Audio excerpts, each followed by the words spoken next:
Yang saya hormati DKM Masjid Baitul Aziz, Bapak Ustadz Aris, ya. Semoga panjang umur, diberi keberkahan. Juga bapak-bapak, seluruh jajaran DKM, ibu-ibu, anak-anakku sekalian, marilah kita bersyukur kepada Allah, kita berada di 10 akhir dari bulan Ramadan. Kemudian kita sampaikan salawat dan salam taklim kita kepada tauladan kita Nabi yang terakhir, sahibus syafa'ah, baginda Rasulullah sallallahu alaihi wasallam beserta keluarganya, sahabatnya, tabi'in, atba'ut tabi'in. Semoga Allah himpun kita pada hari kiamat di surga bersama mereka. Amin ya rabbal alamin. Sebelum tema inti, saya menyampaikan ketika Ibunda Aisyah radhiyallahu anha bertanya, wahai Rasulullah, kalau aku berada pada malam Lailatul Qadar, apa yang aku baca? Rasulullah SAW mengajarkan, Allahumma innaka afuun tuhibbul afwa fa'fu anni. Bareng-bareng. Allahumma innaka afuun tuhibbul afwa fa'fu anni. Ya Allah, sesungguhnya Engkau adalah Maha Pemaaf, gemar memaafkan, maka maafkanlah saya.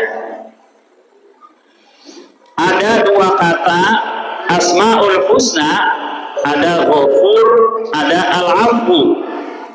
Kalau Ghafur, Allah mengampuni, menutupi dosa kita di dunia dan di akhirat, tidak dibuka.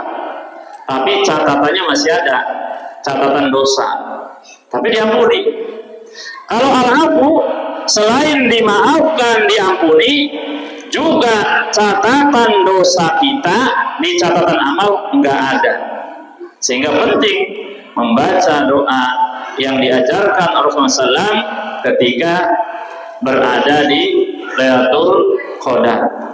Kemudian yang hendak saya sampaikan juga adalah Rasulullah SAW bersabda, Inna lillahi utaqa'a minan nar fi kulli lailatin min Ramadhan. Sesungguhnya Allah memiliki hamba-hamba yang dimerdekakan dari neraka pada setiap malam dari bulan Ramadan. Boleh jadi atau mungkin nama kita tahun lalu ada dalam daftar neraka. Nauzubillah. Tahun ini mudah-mudahan nama kita tidak ada dalam daftar ahli neraka. Karena keikhlasan kita, karena ketulusan kita, karena mujahadah kita ibadah dalam bulan Ramadan. Sehingga diajarkan oleh ulama setiap malam Ramadan berdoa, Allahumma a'tiq riqabana wa riqaba abaina wa ummahatina minan nar.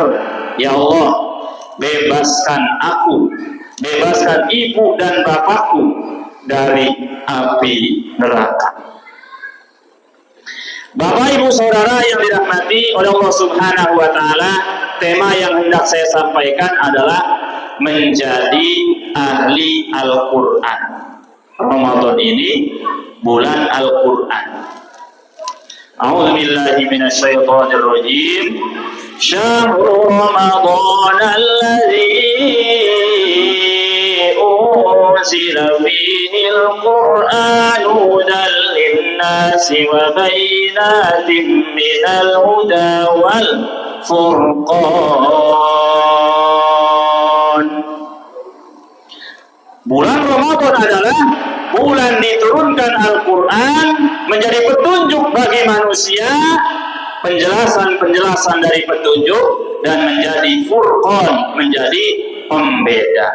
Karena bulan ini adalah bulan Al-Quran, maka seyogyanya lah umat Islam, khususnya jamaah Masjid Baitul Aziz, menjadi ahli Al-Quran, yang intent berinteraksi dengan Al-Quran. Ahli Al-Quran maknanya banyak. Yang pertama adalah orang yang suka membaca Al-Quran, tapi tidak sekedar membaca, harus tahu tajwidnya. Manazal, manazai harus beda, manaha, manakho harus beda. Maka orang yang suka mengucapkan Astaghfirullahaladzim itu nggak layak jadi imam. Astaghfirullahaladzim kan nggak benar makhrajnya, harusnya Astaghfirullahaladzim. Harus beda juga antara jim sama zai. Makanya nggak boleh jadi imam kalau nggak fasih. Idza zulzilatil ardu zilzalaha. Kalau nggak fasih, idza zulzilatil ardu jilatin aja. Apa yang mau dijilatin? Harus fasih ya. Membaca Al-Quran dengan tajwidnya. Warattilil Qur'ana tartila. Dan bacalah Al-Quran dengan tartil sesuai dengan hukum-hukum tajwid, tahsin dalam membaca Al-Quran. Yang kedua, ahli Al-Quran adalah orang yang sering mentadaburi isi kandungannya.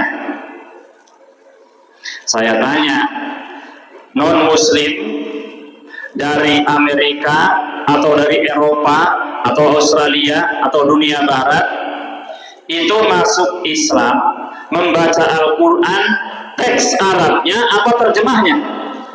Terjemahnya. Berarti dia sudah mentadaburi.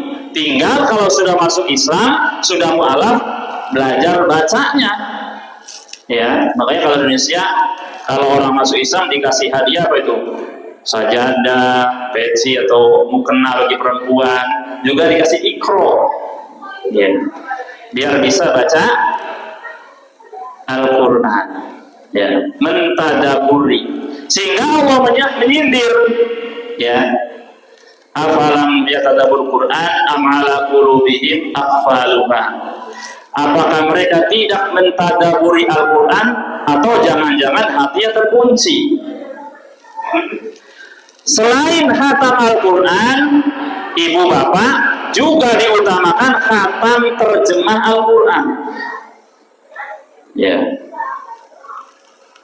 bisa jadi bisa baca Al-Quran, tetapi nggak tahu terjemah, nggak tahu tafsirnya, dimurtadkan sama orang non-Muslim, dipelintirkan maknanya. Karena dia nggak pernah baca terjemah, nggak pernah ngaji, nggak pernah baca tafsir, akhirnya murtad. Oh iya benar. Sedangkan mereka menguasai Al-Quran.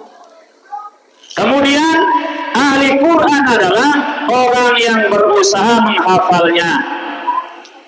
Ada yang 30 juz, ada yang juz 30. Itu juga alhamdulillah.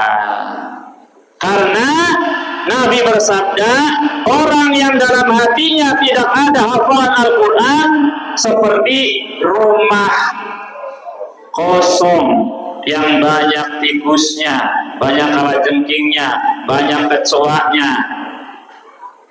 Ya. Maka kita berusaha, ya, biar makmumnya nggak bosen. Lagi-lagi kuliah kafirun, lagi-lagi Al-Ikhlas, nambah gitu ya. Apa surat-surat populer gitu. Nambah. Kemudian yang disebut ahli Quran juga adalah, ya, selain tadi membaca, mentadaburi, ya, ada hafalan dalam hatinya, yaitu mengajarkan Al-Quran. Khairu man ta'allama Al-Qur'ana wa 'allama. Sebaik-baik orang adalah yang belajar Al-Quran dan mengajarkannya. Umat yang lain meninggalkan kitab sucinya jadi maju. Eropa karena sekuler jadi maju.